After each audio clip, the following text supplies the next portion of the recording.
What goes on, people? Welcome to the Den Night. Today I'm going to be unboxing and reviewing the Hot Toys Arkham Knight Batman Beyond. For reference, model is VGM039. Let's take a good look at the box. This is actually the first Hot Toys I've owned, so we're going to find out if all the hype is worth it. Gotta say, so far, I do appreciate the artwork on the box. And as a little sneak peek, you always gotta love the magnetic flap. Try and get that light out of there. Obviously everything's in plastic, so you can't see the detail yet, but just an idea of how much stuff is in this box. A little bit of credit there. I think that's so cool. Almost like the back of a movie case. Get that closed. Do once more round to appreciate the art.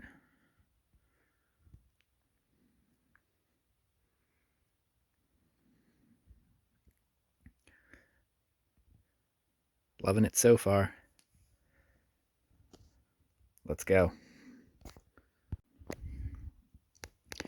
So through the magic of TV, got everything cleanly out of the box, all the plastic removed, just so you could see everything. Now, I want to start with this, because I thought this was funny when I was opening it. I'm sure people who own a lot of Hot Toys won't think anything of that, but I thought that was funny that they have their own branded desiccant bags. But let's move on to the real thing. So we'll start with the weapons pack. As you can see, got a little bit of everything. Batarang, grappling gun, many types, explosive gel, chrono grenade, freezing grenade, whatever you want to call it, batarangs, of course, line launcher. Actually got the lines there too. And I'm sure there's a couple of these things that I can't name because I don't remember anymore. It's been a while since I played the game. Which I think is so cool about Hot Toys, that they come out with these things so long after the games are over, just to keep things relevant. I think that's so cool. It takes them so long to develop them. I'm really not sure what that long gun is, but anyone in the comments who could fill me in on that, that'd be great. I just don't remember that one. But we can zoom in on all the detail. I mean, just look. Looks like real grip. The paint app on all this is just beautiful. I love that red on the Beyond style batarang. Even the color differences in the parts of the weapons. I gotta say, this is one of the higher ticket items in my collection, but so far, I definitely think it's worth it. I mean, even look at on the robe. That looks like actual steel braided line. That's gorgeous. Even the detail on the grip. I mean, if you didn't know this was a toy and you were just watching a video, you'd think this is real stuff that a person can pick up and use.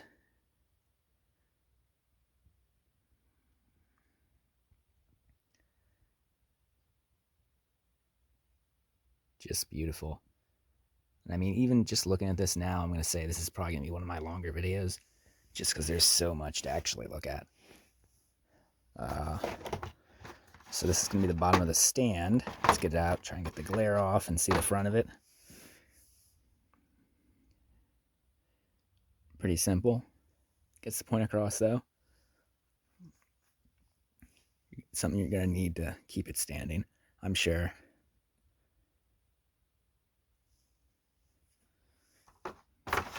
back in. The actual vertical of the stand. Part that goes around the waist. Nice cape. This actually feels... Oh, wow. Well, it feels like a jacket, to be honest with you. Like a winter jacket or a windbreaker. Same material. But it looks like this actually opens up. That's pretty cool. Give them like a gliding effect. But yeah, you got the plastic here, but then this is just like a nice smooth meshy material. Not mesh, but like I said, like a windbreaker material. It's very different for a figure. I'm not used to that. Like I said, piece to actually hold him on the stand. Nothing special about that, really. I don't know what those are. Maybe that goes with the cape.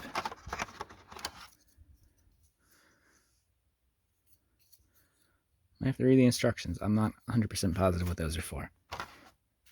Likely goes with the cape or the stand, since it's in that group of stuff.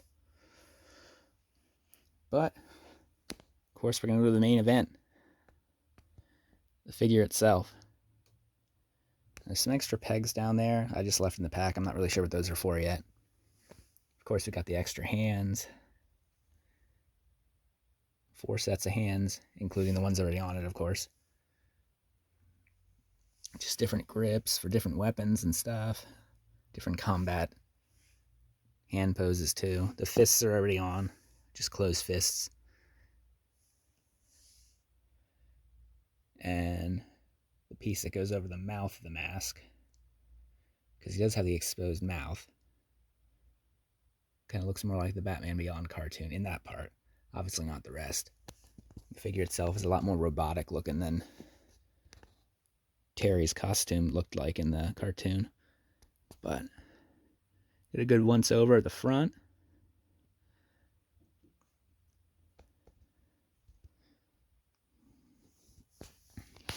Get some detail in there. You can see it's just like the weapons. Just so much detail put into everything.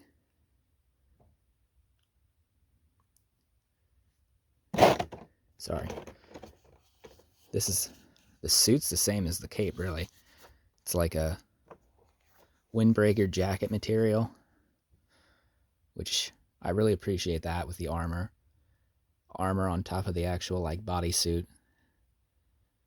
I love when you don't see any joints exposed, which I think is pretty common for Hot Toys, but I really appreciate when it's like that. The bands going around the pieces of the armor. The gauntlets.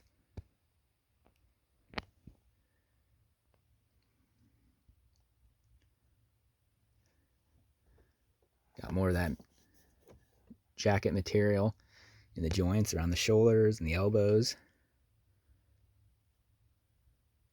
So you can almost feel like it is a functional suit if it were in full size. Gotta love that red Batman Beyond logo.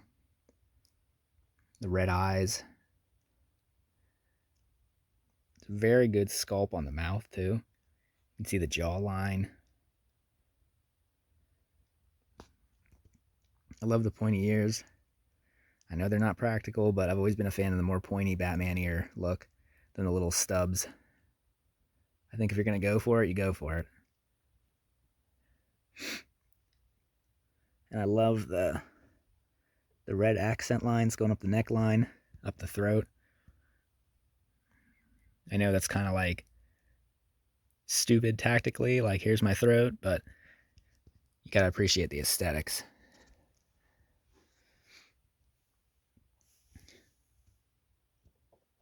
I love the red belt buckle.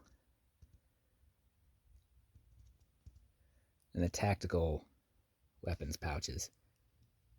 I know a lot of people like the whole yellow utility belt look. I know it's classic, but unpopular opinion, I don't really like that. I like old Batman, but some things about the suit just I don't like. Sorry, not sorry.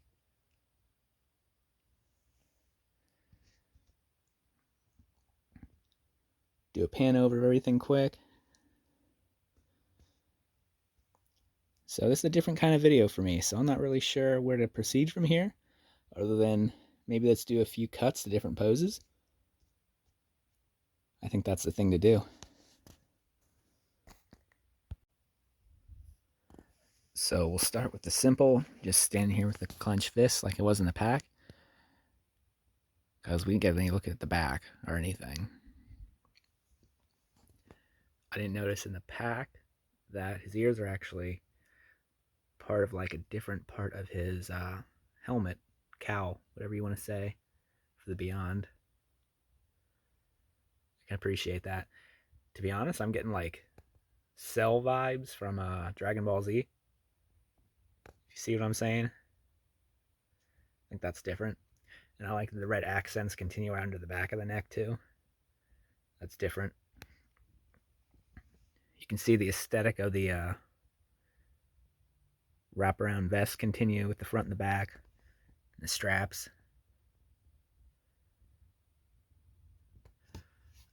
The fabric kind of takes on a different appearance back here. You can even see what looks like a zipper going up the back. I like that attention to detail. I mean, it even could be a real zipper. I'm not sure. They got to get this on the figure somehow. But either way, I appreciate the aesthetics. There's another one of those different kind of material spots in the hip area. Kind of gives me like a motorcycle jacket vibe, to be honest.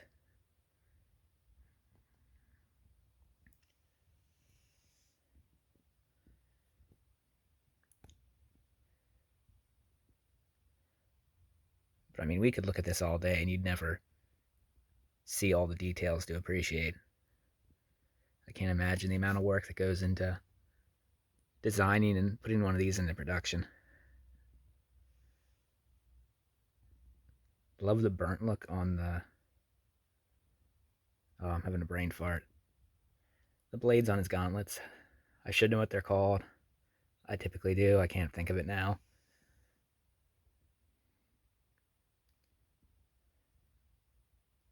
Maybe I'll do the thing most people do and just put the little word clip in as I'm talking if I remember.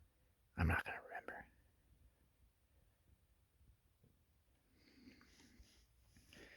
I did notice taking them out. These are actually Velcroed on. It's different. I'm not going to try and put that back on with one hand, but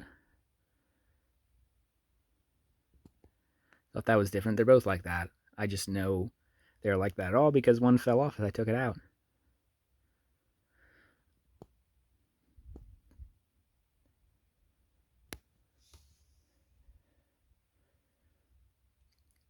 The other thing that his vest almost reminds me of is the vests that the A Squad Power Rangers wore in Power Rangers SPD.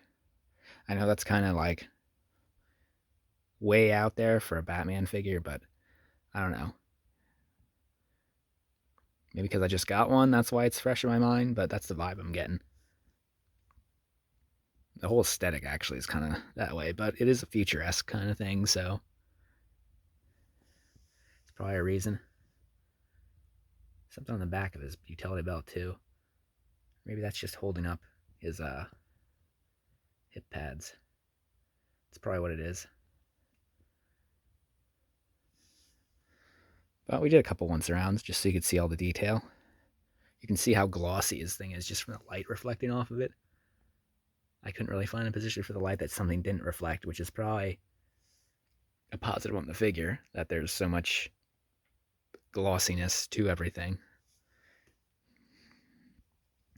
But let's get a look at him with his cape. Alright, so we did a couple swaps here actually. Put the mask on a while, which actually came out really easy, because as you can see, if it focuses, the face plates are actually held on by a magnet. So there's the mouth one. So that just popped out and the mask, the full mask went right on. I swapped out his hands quick. The open hands, I thought this was good for a flight pose. And put the full cape on.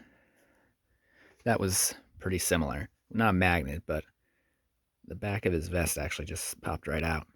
Very easy. The hands weren't as easy. I don't really want to talk about that, but the back piece for the cape did. And I think I did it correctly.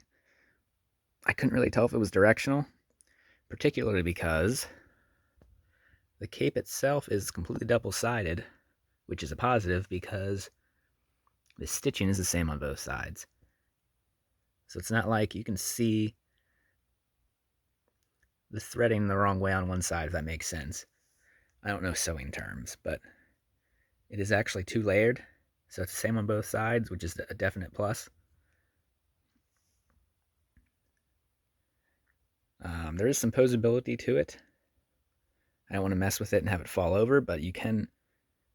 The top pieces don't move at all, but the cloak or the cape itself does have some flexibility with wiring and such, and you can give it a different effect. And also, just while I'm thinking of it, I noticed while I was swapping the hands that there is some battle damage too, if you can see it. It's very hard to see. But I thought I did something, but that was actually battle damage built in. Anyway, side note. Get a good look at it. Now, my only complaint with the cape itself is I think the fabric should have been red. I believe that's how it was in the cartoon. I'd have to look again. But I think the black with the little red accents, I think it's too drowned out. It needs red on the cape somewhere. Just my opinion. Maybe everyone else will feel differently, but I just think it's too much black. Even for Batman. Maybe even if the arms were red, I don't know. Just needs something. Just a little nitpick for otherwise such a perfect figure. I just can't say enough about it. I'm not going to display it with the wing cape anyway, so I shouldn't really have anything to say. But so since I already did a good thing on the accessories, close-ups and such, I think how we're going to transition into the showcase before we go to the showcase is just do a couple cuts in and out with different weapons and poses. I think that's the best way to do this, so this video doesn't drag on forever. So let's do a cut.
So here we have it in the showcase finally.